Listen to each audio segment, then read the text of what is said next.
Welcome friends. तो आज हम शुरू करने जा रहे हैं क्लास 12th का जो चैप्टर 3 है जिसका नाम है मैट्रिसेस। तो मैट्रिसेस पढ़ने जा रहे हैं, ठीक है। तो जो मैट्रिसेस होता है, ठीक है, ये जो मैट्रिसेस होता है ये मैट्रिक्स का, ठीक है, एक वर्ड होता है मैट्रिक्स।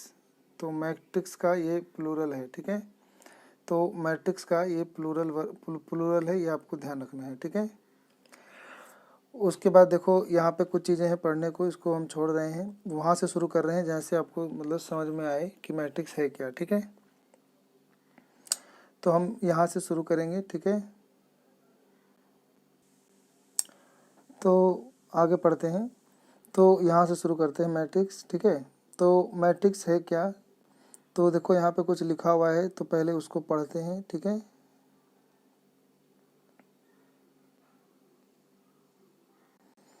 तो लिखा है कि सपोज, यानी कल्पना करो कि we wish to express the information that Radha has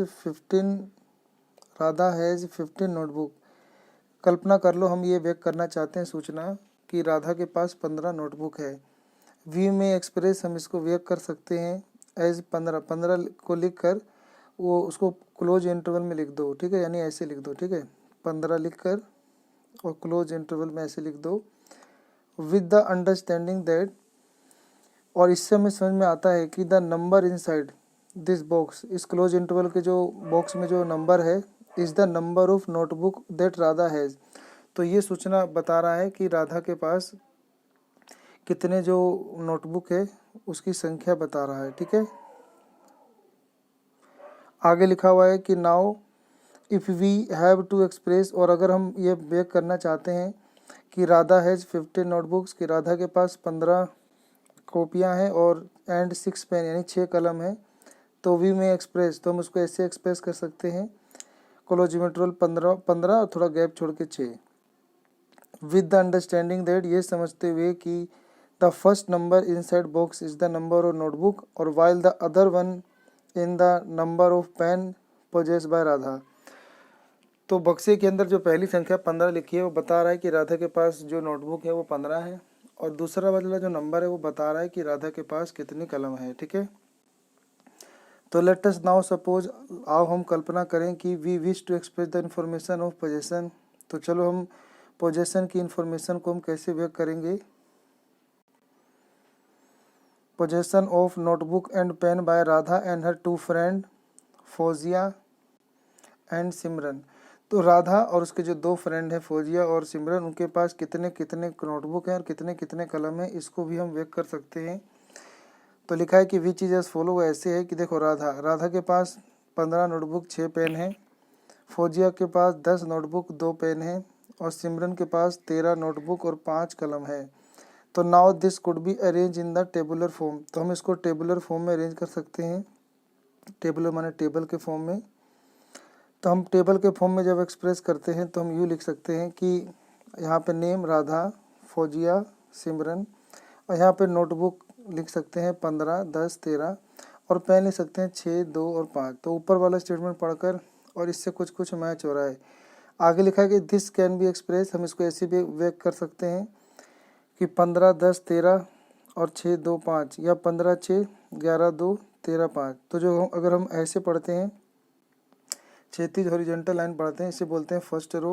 दूसरे वाले हॉरिजॉन्टल लाइन पे जो लिखा है वो सेकंड रो, और जो तीसरे पे लिखा है वो है आपका थर्ड रो, ठीक है। इसी प्रकार अगर हम ऐसे खड़ी लाइन देखें तो ये हो जाएगा फर्स्ट कॉलम और ये हो जाएगा सेकंड कॉलम, ठीक है। तो अभी जो सूचना है उसके अंदर हम उनको ऐसे बॉक्स में लिख सकते हैं, ब्रैकेट में, क्लोज इंटरवल या क्लोज ब्रैकेट में लिख सकते हैं, और फिर हम ये जो अंक लिखे हुए हैं अभी इनकी पोजीशन बता रहे हैं कि जो ये पहली संख्या है जो हॉरिजॉन्टल लाइन में ये लिखी गई है ये होगी रो 1, 2, इसमें 3 रो हो गया, और ये खड़ी लाइन हो गया कॉलम हो गया, 2 कॉलम हो गया, ठीक है। तो आगे पढ़ते हैं। और लिखा हुआ है कि नोटबुक्स, तो हम चाहते तो उसको ऐसे भी लिख सकते थे कि नोटबुक को और कलम को इधर लिख दें, नोटबुक और पेन को इधर लिख दें, और जो राधा, फौजिया और सिमरन के पास कितने कितने नोटबुक और पेन है उसको हम यूँ लिख दें। तो अगर हम इसको भी लिख सकते हैं ऐसे, तो नोटबुक को हम इस टाइप लिख देंगे और पेन को इस टाइप लिख देंगे, ठीक है। और नेम को ऐसे लिख देंगे, राधा के पास 15 नोटबुक 6 पेन है, पूजा के पास 10 नोटबुक 2 पेन है, और सिमरन के पास 13 नोटबुक और 5 पेन है, ठीक है।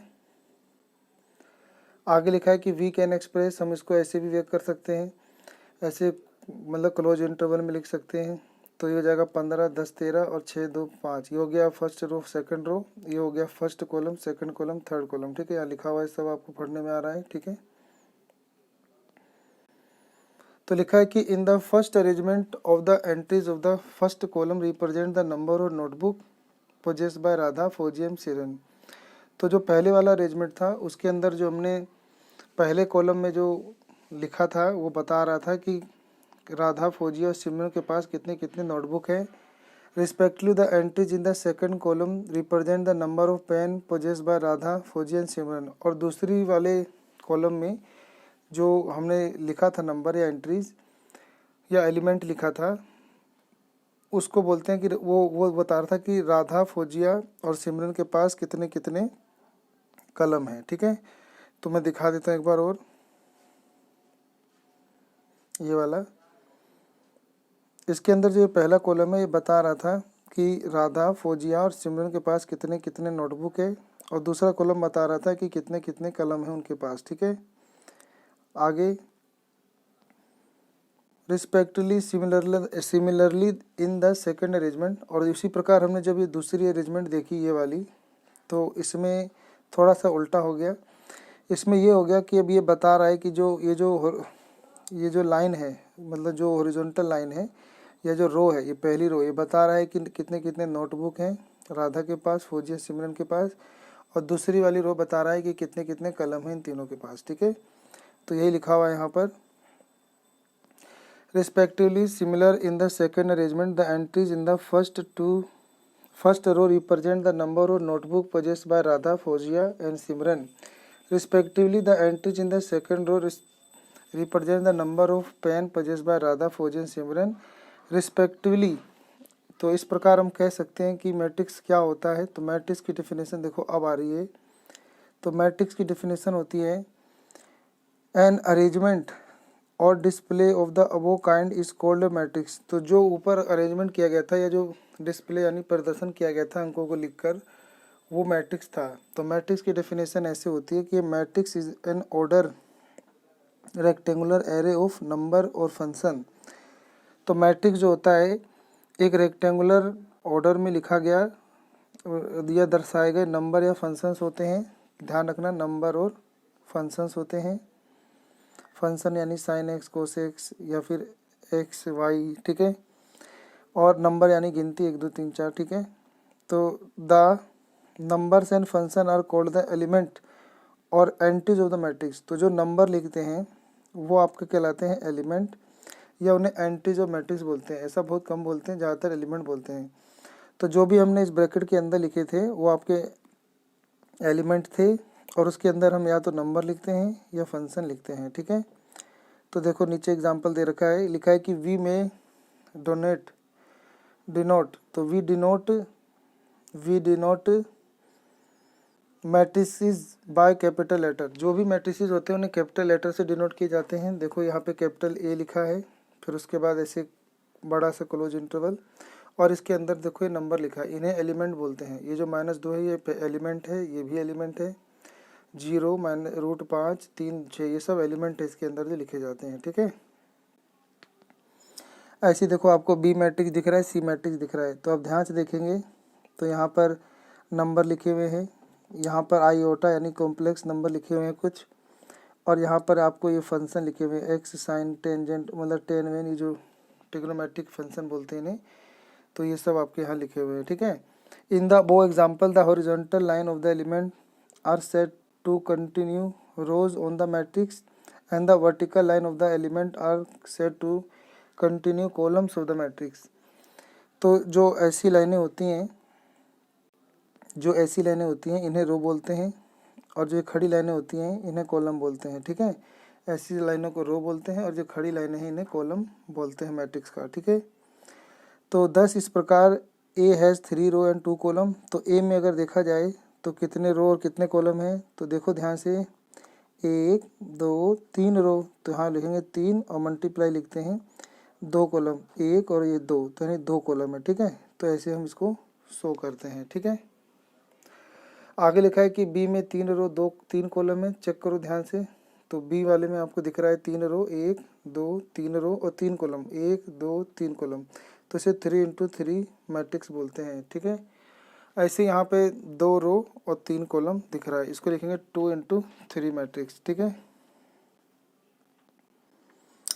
आगे लिखा हुआ है कि while C has 2 row and 3 column. तो अब हम जो अभी ये जो रो कॉलम बता रहे थे इसी से बनते हैं ऑर्डर ऑफ मैट्रिक्स, ठीक है। तो हम ऑर्डर ऑफ मैट्रिक्स जो है वो पढ़ते हैं अब, ठीक है। तो ऑर्डर ऑफ मैट्रिक्स में क्या पढ़ेंगे, a matrix having M row, एक मैट्रिक्स के अंदर जिसमें एम रो हो एंड एन कॉलम यानी एन कॉलम हो, इस सेट इज कॉल्ड, उन्हें कहते हैं matrix of order M into N. उसे एम इंटू एम के ऑर्डर वाला मैट्रिक्स कहते हैं, simply M into N matrix भी बोल देते हैं। और रीडेज इसको पढ़ते ऐसे हैं कि एम बाय एन मैट्रिक्स भी पढ़ देते हैं, ठीक है। तो ये इतना समझ में आ गया होगा आपको। आगे लिखा है कि so referring the above example of matrix we have a as 3 into 2 matrix. तो ऊपर जो हमने एग्जाम्पल पढ़ा था तो उसके अंदर जो ए मैट्रिक्स था उसे 3 इंटू 2 मैट्रिक्स बोलेंगे, और बी को बोलेंगे 3 बाय 3 मैट्रिक्स, और सी को बोलेंगे 2 बाय 3 मैट्रिक्स। तो आगे वाला जो 2 है वो रो है और पीछे वाला 3 को है को कॉलम बताएगा। We observe that A has 3 into 2, और इनको गुना करोगे तो एलिमेंट मिल जाएगा। तो 3 इंटू 2 यानी 6 एलिमेंट। तो देखोगे ऊपर वाले में, तो इसके अंदर अगर आप ध्यान से देखोगे तो इसके अंदर 3 रो हैं और 2 कॉलम है, और इसके अंदर 3 दूनी 6 एलिमेंट आ जाएंगे, ठीक है। तो 6 एलिमेंट आपको दिख ही रहे हैं। तो कौन कौन से 6 एलिमेंट हैं, तो ये रहा पहला 1, फिर ये दूसरा 2, तीसरा चौथा 3 4 5 और 6, तो 6 एलिमेंट हैं, ठीक है। ऐसे इसके अंदर 3 रो और 3 कॉलम है, तो 3 3 9, इसके अंदर 9 एलिमेंट है, 3 ऊपर 3 नीचे, 3 बीच में 3 नीचे, ठीक है। तो समझ में आ गया होगा उम्मीद करता हूँ। आगे लिखा है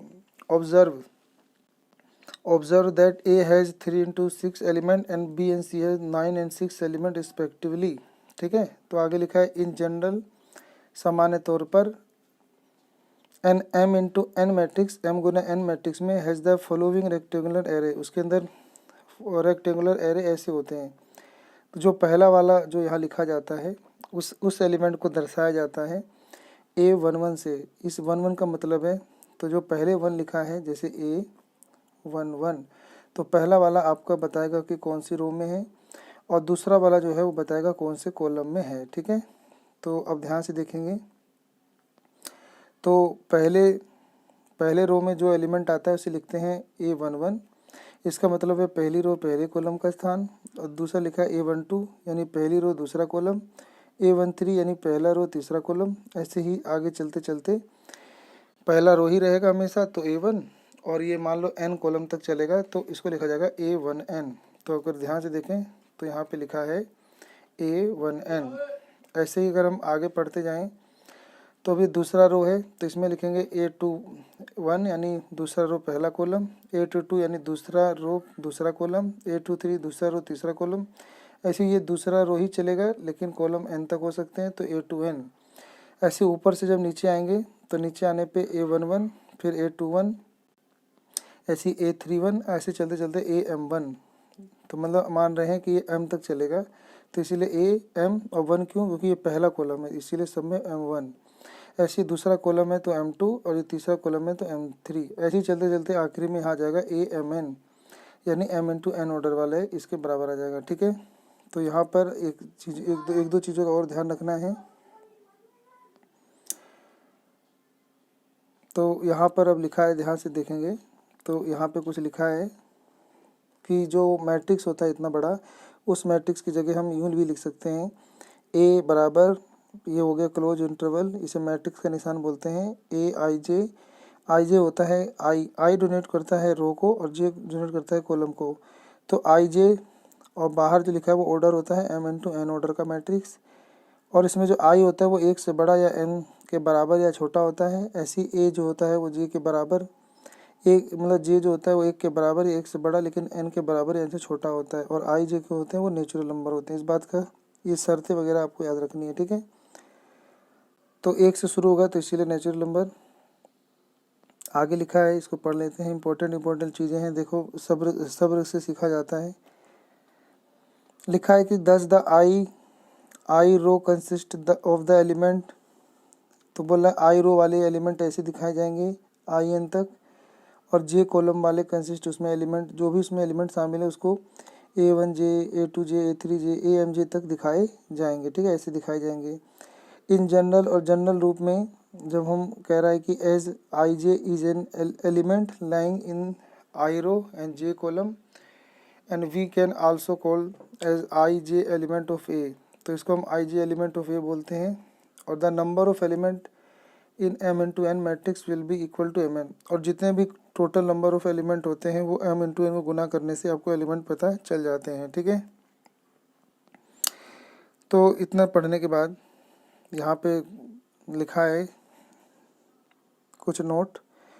लिखा है कि we shall follow the notation namely A equal to close interval A I J बाहर M into N to indicate that A is a matrix of order M into N. तो ऊपर जो आपको ऐसे जो आपको दिखाया जाता है जनरल फॉर्म, ये आपको एक मैट्रिक्स बताता है जिसका ऑर्डर एम इंटू एन है।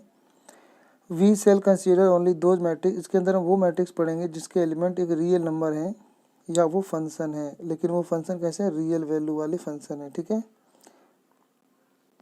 रियल वैल्यू वो होते हैं जिसके डोमेन और रेंज जो होते हैं वो रियल नंबर से बिलोंग करते हैं, ठीक है।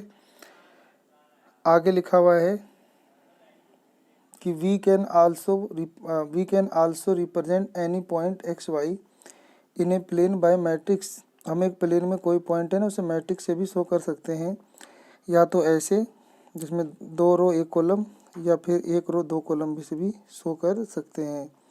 फॉर एग्जांपल पॉइंट, मान लो कोई पॉइंट है 0 1, ये एक मैट्रिक्स को रिप्रेजेंट करता है तो उसको ऐसे दिखा सकते हैं, ठीक है, 0 1 या 0 1। Observe that in this way we can also express the vertices of a closed rectilinear figure in the form of matrix। तो इस प्रकार हम क्लोज रेक्टिलिनियर फिगर जो है एक मैट्रिक्स के द्वारा शो कर सकते हैं। मान लेते हैं कि कंसीडर एक क्वाड्रिलेटरल है ABCD, उसके वर्टाइसिस कौन कौन से हैं, तो उसके वर्टाइसिस मान लो A10, B32, C13 और D-1 और 2। तो now quadrilateral ABCD in the matrix form can represent, हम इसको ऐसे रिप्रेजेंट कर सकते हैं ABCD, तो 1 0 3 2 1 3 और -1 2, यानी 3 इंटू 4 वाला, सॉरी 2 इंटू 4 वाला, 2 इंटू 4 का मतलब 2 रो 4 कॉलम। या हम इसको ऐसे भी रिप्रेजेंट कर सकते हैं A इधर, B इधर, C इधर, D इधर, तो 1 0 3 2 1 3 और -1 2, तो ये कहलाएगा 4 इंटू 2, यानी 4 रो 2 कॉलम वाला मैट्रिक्स। तो 10 matrix can be use as represents of vertices of geometrical figure in the plane. तो हम एक प्लेन में ज्योमेट्रिकल फिगर वाले जो वर्टेक्स होते हैं उनको भी मैट्रिक्स के द्वारा शो कर सकते हैं, ठीक है। Now let us consider some example, तो आओ कुछ एग्जांपल पे हम विचार करें, ठीक है। तो अब ये एग्जांपल पढ़ते हैं।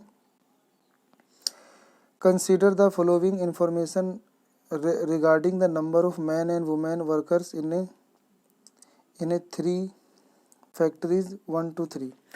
मान लेते हैं कि नीचे जो संख्याएं लिखी गई है वो एक फैक्ट्री जो 1 to 3 फैक्ट्री है, 1 2 3 फैक्ट्री में काम करने वाले जो वर्कर है वो है, यानी मैन एंड वुमेन है, ठीक है। तो man worker, women worker, factory 1, factory 2, factory 3। इससे पता चल रहा है कि फैक्ट्री 1 में 30 व्यक्ति, मतलब फैक्ट्री 1 में 30 मैन है, 25 वुमेन है। फैक्ट्री 2 में 25 मैन है और 31 यानी महिलाएं 31 है, और ऐसी इसके अंदर 27 तो इसके अंदर 26 है, ठीक है। Represent the above information in the form of 3 into 2 matrix. तो हमें रिप्रेजेंट करना है इसको 3 इंटू 2 मैट्रिक्स में, यानी 3 रो और 2 कॉलम दिख ही रहा है ये। And what does the entry in the 3rd row and 2nd column represent, और बताना है कि क्या एंट्री है 3rd row and 2nd column की क्या एंट्री है, ठीक है।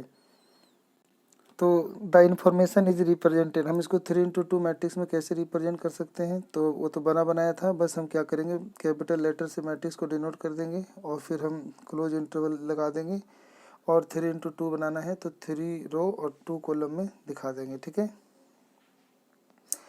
अब बोला था कि the entry in the third row and second column, तो जो एंट्री है, कौन सी एंट्री, तो थर्ड रो तो ये वाली होती है, और सेकंड कॉलम यानी ये वाला होता है, तो इसके अंदर हो गया 26। तो 26 रिप्रेजेंट करता है कि number of women worker in factory 3। तो ये बता रहा है कि फैक्ट्री 3 में नंबर ऑफ वुमेन यानी कितनी औरतों की संख्या है फैक्ट्री 3 में काम करने वाले, वो बता रहा है, ठीक है। तो उम्मीद करता हूँ कि ये जो क्वेश्चन है ये आपको समझ में आ गया होगा। अगला पढ़ते हैं एग्जाम्पल नंबर 2। पर्सन है कि इफ़ ए मैट्रिक्स है 8 एलिमेंट, अगर एक मैट्रिक्स के अंदर 8 एलिमेंट है, 8 एलिमेंट मतलब ये जो मैट्रिक्स लिखा है इसके अंदर जैसे 6 एलिमेंट है, तो ऐसे ही कोई मैट्रिक्स होगा उसमें 8 एलिमेंट है, सही है। तो what are the possible order it can have, तो उसको कितने पॉसिबल ऑर्डर हो सकते हैं, ठीक है। तो 8 एलिमेंट उन्हें कैसे कैसे लिखा जा सकता है, तो उसके बारे में पूछा है। तो हम कह सकते हैं if A matrix has 8 element, अगर एक मैट्रिक्स में 8 एलिमेंट है तो उसको कैसे कैसे ऑर्डर में लिख सकते हैं। तो वी नो दैट, हम जानते हैं कि ए मैट्रिक्स हैव ऑर्डर, एक मैट्रिक्स का ऑर्डर हमेशा m×n होता है, और इट हैज़ mn एलिमेंट, उसके अंदर mn एलिमेंट होते हैं, यानी गुना करने पे जो आते हैं उतने एलिमेंट होते हैं। तो 10 to find the possible order of an matrix with 8 element, तो अगर हम 8 एलिमेंट का मैट्रिक्स का ऑर्डर चाहते हैं तो we will find the order pair, हमें order pair of natural number के ढूंढने होंगे जिनका प्रोडक्ट इज 8, यानी जिनका प्रोडक्ट 8 आता हो। तो 1 गुना 8 भी 8 होता है, 8 गुना 1 भी 8 होता है, 4 गुना 2 8 होता है, 2 चौक 8 होता है, तो यानी कितने ऑर्डर बनेंगे, 4। 1 गुना 8 या फिर 8/1, 4/2 और 2/4 मैट्रिक्स, तो यानी आपके जो ऑर्डर बनेंगे वो 4 बनेंगे। एक बनेगा 1 का 8 से, फिर 8 का 1 से, फिर 4 का 2 से, और फिर 2 का 4 से, ठीक है। अगला प्रश्न है कि कंसीडर ए 3 × 2 मैट्रिक्स, आपको विचार करना है 3 × 2 मैट्रिक्स यानी 3 रो 2 कॉलम वाला matrix, whose element are given by, उसके एलिमेंट जो होते हैं वो ai से रिप्रेजेंट करते हैं, और वो कैसे निकालना है, तो हाफ, ये आपका एब्सोल्यूट वैल्यू का या मॉडुलस का निशान होता है, और इसके अंदर जो भी संख्याएं होती है उससे हमेशा पॉजिटिव कंसीडर करना होता है, ठीक है। तो आपका जो एलिमेंट है वो लेना है हाफ i घटा 3j का मॉडुलस या एब्सोल्यूट वैल्यू, ठीक है। अब लिखा है कि इन जनरल ये 3 × 2 मैट्रिक्स गिवन बाय, अब जो 3 × 2 वाला अगर हम लिखेंगे तो जनरल तरीके से मैट्रिक्स कैसे लिखेंगे, तो वो लिखेंगे A11 A12 A21 A22 A31 A32, ऐसा क्यों लिखा, देखो हमें बनाना था 3 रो, तो 3 रो और 2 कॉलम, ठीक है। तो 3 रो और 2 कॉलम वाला जब बनाएंगे तो पहला वाला जो ये स्थान होता है इसको लिखते हैं A11, इसका मतलब होता है कि पहला रो पहला कॉलम, फिर A12 यानी पहला रो दूसरा कॉलम, फिर A21 का मतलब होता है दूसरा रो पहला कॉलम, और A22 का मतलब होता है दूसरा रो और दूसरा कॉलम। ऐसी A31 का मतलब होता है तीसरा रो पहला कॉलम, और A32 का मतलब होता है तीसरा रो और दूसरा कॉलम, ठीक है। अब मैं ये 6 के 6 नंबर ढूंढने होंगे, तो पहले हम यहाँ पे जो एलिमेंट का रिप्रेजेंटेशन दे रखा है वैसा ही रिप्रेजेंटेशन हम ले लेंगे, ठीक है। तो ये हमने लिख लिया, क्या दिया था, aij बराबर हाफ एब्सोल्यूट वैल्यू या मॉडुलस या फिर मॉडुलस, और x माइनस या मोड का निशान बोलते हैं इन्हें, i-3j।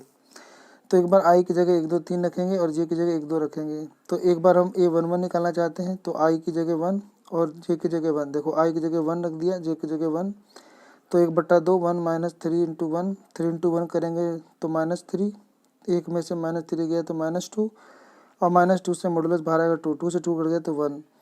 ऐसे ही फिर A12 निकालेंगे तो इसमें i की जगह 1 और j की जगह 2 रख देंगे। तो जब हम इसका मॉडुलस निकालेंगे, मोड निकालेंगे, तो 1 घटा 3 दूनी 6, एक में से 6 गया तो घटा 5 के एब्सोल्यूट वैल्यू प्लस का 5 आएगा तो 5/2 हो जाएगा, ठीक है। ऐसे ही बाकी के भी हम निकाल लेंगे, और निकाल कर यहाँ पे बारी बारी से पुट कर देंगे तो आपका मैट्रिक्स तैयार हो जाएगा, ठीक है। तो अब पढ़ना है टाइप्स ऑफ मैट्रिक्स, तो इसको हम अगली वीडियो में पढ़ेंगे। तो आप सबका अपना कीमती समय देने के लिए धन्यवाद।